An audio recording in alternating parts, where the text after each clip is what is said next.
So this is the Sony XE300, not to be confused with the Sony XG300. Now, unlike the XG300, which does have some upgrades to it, which help it make it be a better portable Bluetooth speaker over its predecessor, the Sony XB43. The Sony XE300 is just an overall downgrade from the Sony XB33. Nonetheless, if you're thinking about picking up the Sony XE300 or if you're thinking about upgrading, let's see what the Sony XE300 is all about. Regarding pricing, the XE300 has a retail price of $200. Very steep if you ask me. However, this speaker is already on sale for $170. Still pretty steep. Whereas with the XB33, it has a retail price of $180, but it routinely likes to go on sale for $130. Long story short, I do not recommend the Sony XE300 unless it's on sale for, like, let's say less than $100. I definitely wouldn't upgrade from the XB33 if you already have one. And if you're interested in a mid-sized Sony speaker, the XB33 is still a decent pickup.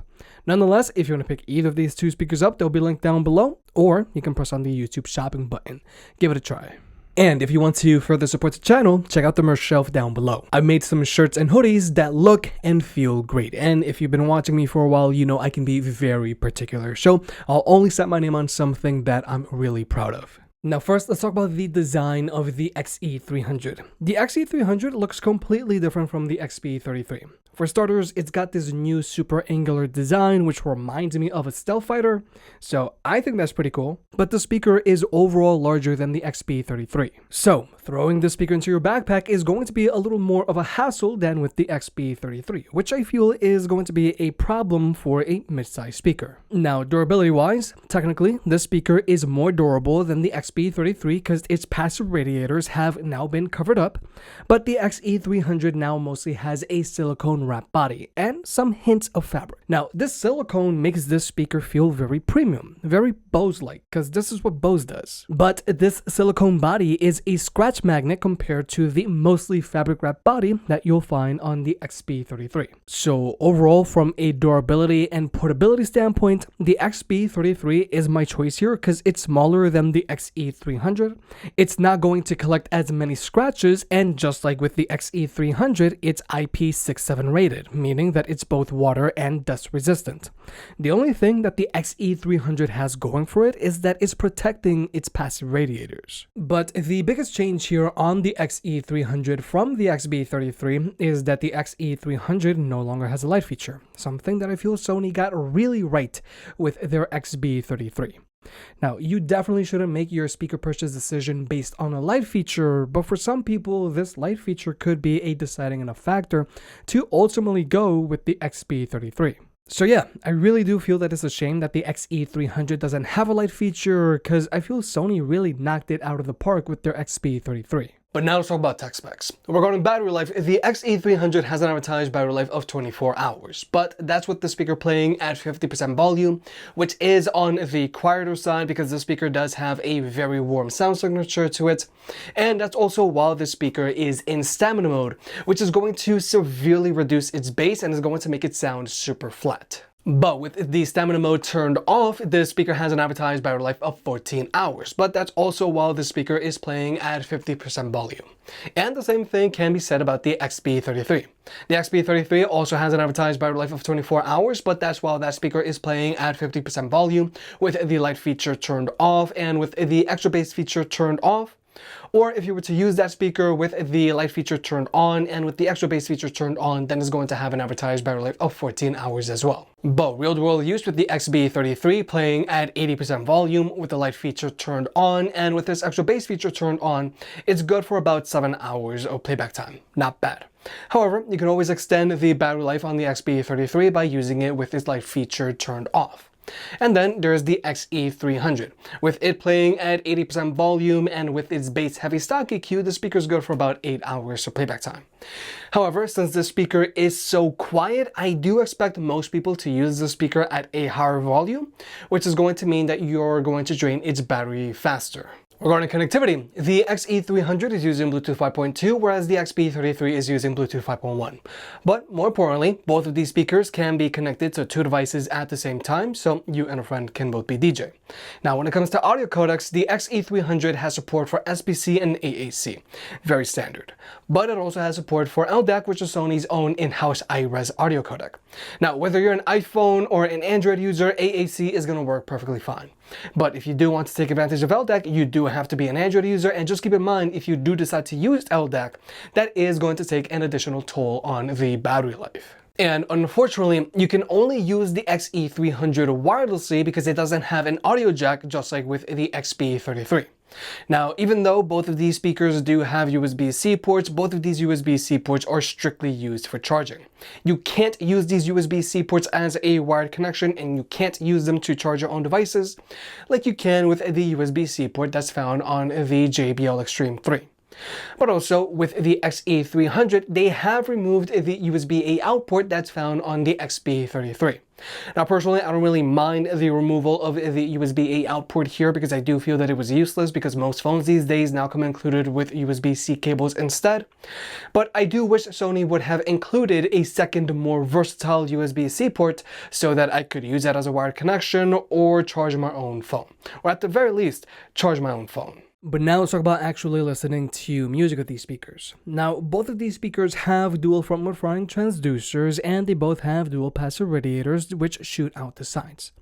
However, there are some differences here. With the XE300, its passive radiators are covered, and I can't help but feel that its bass sounds much more muffled, whereas the bass on the XB33 is much richer because its passive radiators are exposed and they have room to breathe. But also, with the XE300, if you use the speaker while it's standing up, it's going to be a mono speaker. But if you were to use it while it's laying down flat, you'll have your left channel and your right channel. Now, in the sound test, both of these speakers were recorded while they were both laying down flat. But the visual portion was recorded with the XE300 standing up. And I did that because that's how I feel Sony is mostly marketing the speaker, but it's not a big deal.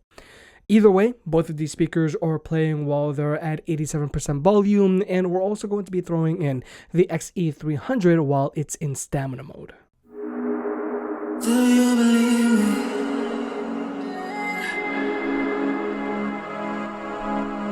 Do you believe me that I'm a lonely soul? Would you love me? I've been searching, always wanted more. Can you hear me? Do you believe me that I'm a lonely soul? Would you love me? I've been searching, always wanted more. Can you hear me?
take all my energy.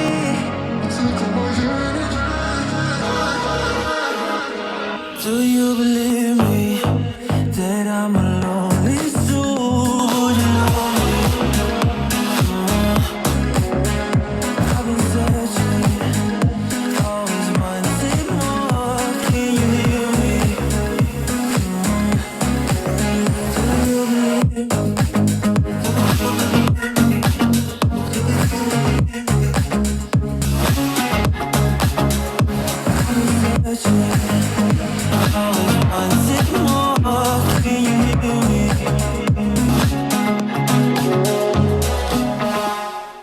So, like you may have just heard, the XE300 sounds rather muffled and shallow when compared to the XB33. The XE300 has a warmer sound signature to begin with, plus its passive radiators don't have room to breathe, which I feel aren't doing them any favors. Whereas with the XB33, this speaker simply sounds noticeably more open than the XE300, and also its mids are stronger, so vocals are more pronounced on this speaker than on the XE300. Now, the XE300 does have a customizable EQ, just like the XB33, and you can go in and raise the mids and treble on this speaker so that it doesn't sound so shallow. But still, I just can't get the speaker to sound like the XB33. There's this hint of muffledness that I just can't get rid of. And then there's max volume performance on this speaker. Since the XE300 has a warmer sound signature, it is noticeably quieter than the XB33. Now, I've tried using this speaker with a brighter EQ, but still the XB33 manages to edge out ahead. Now, with both of these speakers, I did find that you get a very slight performance boost if you use them while they're plugged in. But the performance boost here is so small, I don't think you're going to notice it. I barely did. So with all that being said, sound quality wise, the XB33 easily outperforms the XE300. The XB33 simply sounds more open than the XE300.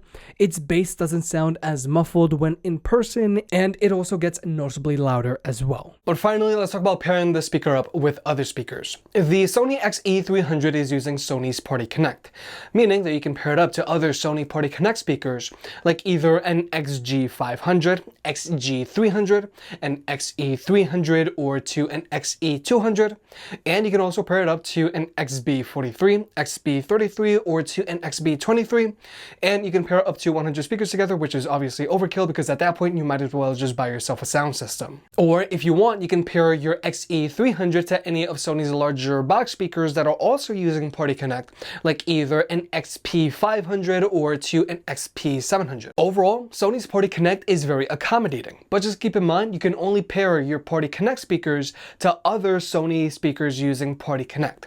You cannot pair a Sony Party Connect speaker to any of Sony's older speakers using wireless party chain. And also keep in mind, if you want to get left and right stereo sound going, you have to have two of the exact same speakers.